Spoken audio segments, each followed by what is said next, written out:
So, how would you like to sell your home faster and for more money? Well, stick around because right here I'm about to give you 7 tips to help you sell your home faster and for more money. And I'm going to be doing that right now.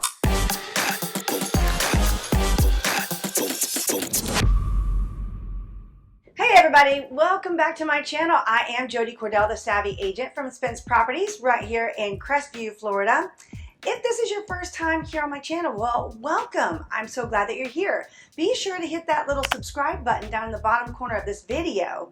I'm looking for you guys to help me spread the love around because this is what happens. You guys subscribe to my channel and I am so eternally grateful, and YouTube thinks that I'm so awesome because you guys think I'm so awesome, and then they put my video and my content in front of all the people who are looking for this type of content. So thank you so much for subscribing and helping me spread the love around. Okay, so you are here because you would like to learn how to sell your home for more money in less time without breaking the bank, right?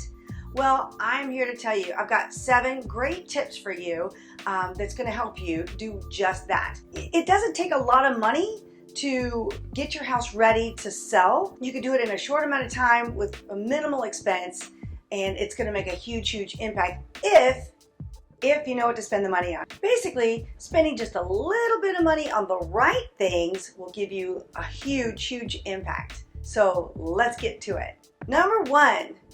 Wide open space. That is what everyone is looking for. So if you can rearrange your furniture and minimalize the things that you have in your house and create some of that open space feel that people are looking for, that costs you absolutely nothing to do. It's just a matter of rearranging what you've already got. Think minimalist and reorganize your furniture in such a way that it creates more openness, so that people will feel all the sense of space when they come into your home. If you've got oversized furniture, think of taking that out of your house so that you could create more openness. Also, if you've got some beautiful flooring underneath some rugs and big floor plants, consider taking those out so you can show off your gorgeous floors. Number 2. Fresh paint. Fresh paint costs very little and you can do it yourself, or you can pay somebody to do it for you very quickly. Fresh coat of paint will open up the space and make it feel fresh and new, and that is the kind of feel that you want to put across to your potential buyers. Also, when you're looking at paint, make sure you're looking at a cohesive, neutral tone. You want to give people a sense of a fresh canvas that they can imagine their belongings and their pictures and their furniture up against your walls without it being contrasting. In order to get the buyer to be able to visualize themselves in the space that you're in, this is one of those key factors that's going to help them see more of themselves and a whole lot less of you. And that's what we're looking for. Number 3, curb appeal. The vision of your house from the street is the very first thing that your potential buyers are going to see. So you want to make sure that the front of your house is immaculate and beautiful and inviting, right?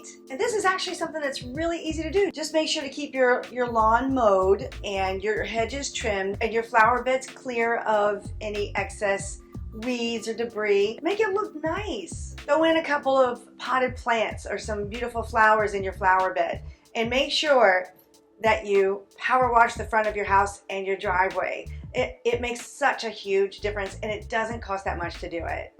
And while we're talking about the exterior of your house, go ahead and set up the back side of your house as well. If you've got a back porch or a patio, make sure you have that set up so it looks super inviting and beautiful, that makes people want to come and sit outside on your patio. You want to give them a way to envision themselves sitting there at the end of the day. Number 4, make sure that you're staging each room so that it has a purpose. Sometimes you walk into a room and you're not really sure what this room could be used for. So a really great way to do that is to put furniture in it in certain ways to show that it can be used in a different way than what you may think. Like if you think that you have a dining room that could be turned into an office space if you don't already have an office built into your house. That's a great use of that space, especially if you've already got a breakfast nook that you're using to sit and have your meals at the time. So I've seen bonus spaces that have been turned into office rooms. I've seen bonus rooms turned into like child daycare rooms, or game rooms, or family fun rooms, or even a man cave. I've actually seen a dining room turned into a pool hall, and it looks amazing when you can take the space that may not make a lot of sense to a lot of people initially and turn it into something that makes sense to people that may be shopping for your house. Bottom line is, try to stage your house in a way that gives people the great ideas for their space. Number 5, flooring. Okay, so one of the things that can make a home look really dated very quickly is the flooring. Carpet is an outward trend. It is on its way out the door already. Most people don't want a brand new home with carpet at all, so they're paying for the upgrades to get probably LVP, which stands for luxury vinyl plank flooring, and that stuff is super durable. It doesn't scratch, it doesn't show a lot of wear, and it's easy to keep up with.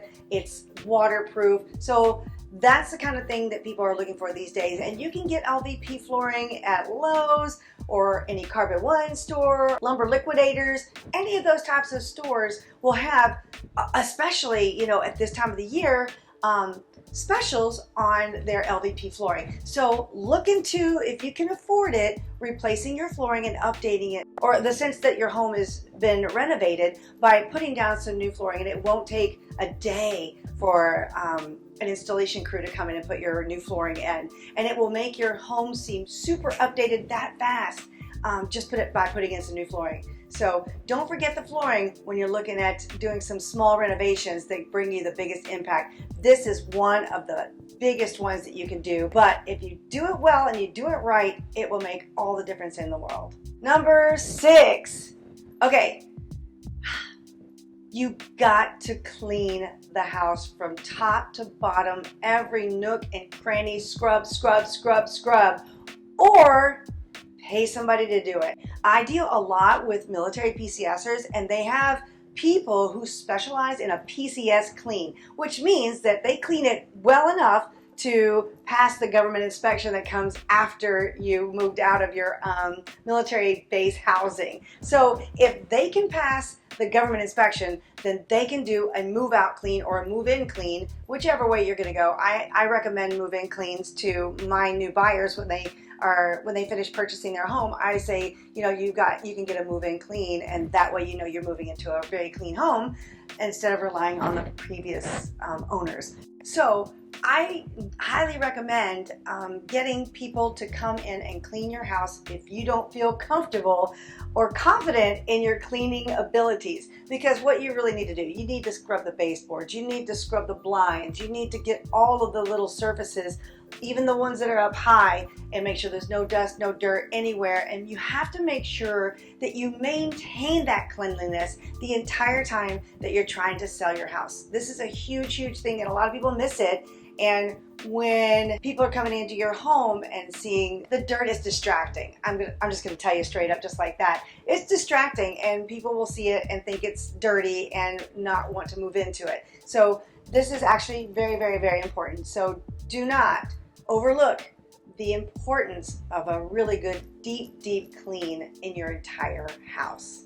And while you're doing all this, things like updating some of your fixtures, like your faucets that seem a little dated. This is a good opportunity to switch out any pulls on all of your drawers and cabinetry. Possibly some touch-up paint. If you've got some cabinets that possibly need a little bit of updating when you're cleaning, this is a good time to evaluate whether you want to go ahead and put a fresh coat of paint on the cabinets as well. So these types of things will come up when you're doing a good deep clean.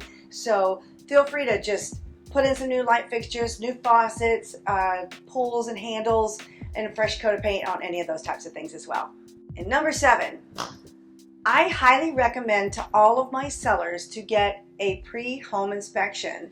And the reason that you want to do this is there's a couple of different reasons. Number 1, they can tell you the things that you're going to run into once you go under contract. If you've already got a home inspection before you listed and you fixed those problems before they ever were an issue, it's just going to make your transaction go that much more smoothly, which is awesome. Also, when you get the home inspection, the home inspector is going to point out small things, and then you'll have a better idea of what things you can bring a handyman in and fix, which will be huge for you. There's handyman services that you can get all over the place. We've got several that we deal with all the time that come and fix small things for us. So grab a handyman and have them come fix those little projects that you've been putting off all this time. I'll give you an example. We bought our house 4 years ago, and after the first year, the outside electricity stopped working, and we couldn't figure out why. My husband went on the Google University and tried to figure out how to fix it, but it's electrical, so there's only so much that I felt comfortable with him actually trying to do on his own. We finally called an electrician, and they came over and fixed the whole thing within an hour. Now all of my outdoor outlets are working. Our water sprinkler system doesn't have to have an extra plug anymore. Everything's back to working. So if you have a project like that you've been kind of sitting on, waiting for a rainy day, or when you've got some extra time on your hands to get done, go ahead and get those things done before you put your house on the market. It's just going to make everything so much easier, because I will tell you, buyers want to do the least amount of work possible when they move into their new home. So if you take care of all the little things so they don't have to, it's just going to make them feel more comfortable. They're going to ask for less stuff in return, and the transaction is going to go a lot more smoothly in the end. And it's actually, you're going to spend a little bit of money, but you're going to make it back threefold. It's going to be small amounts of money, and you're going to make it back in how much you're going to be able to charge for your house. So I hope that those things help you with your home sale. If you would like to grab a PDF version of this entire 7 tips, I'm going to leave a link in the description underneath this video where you can just click over and grab a copy of it, and then you'll have it to reference whenever it's time for you to put your house on the market or consider selling. I hope you get a lot of use out of it. Again, I just want to say thank you so very much for watching my video. I do appreciate all of you and all the love and support.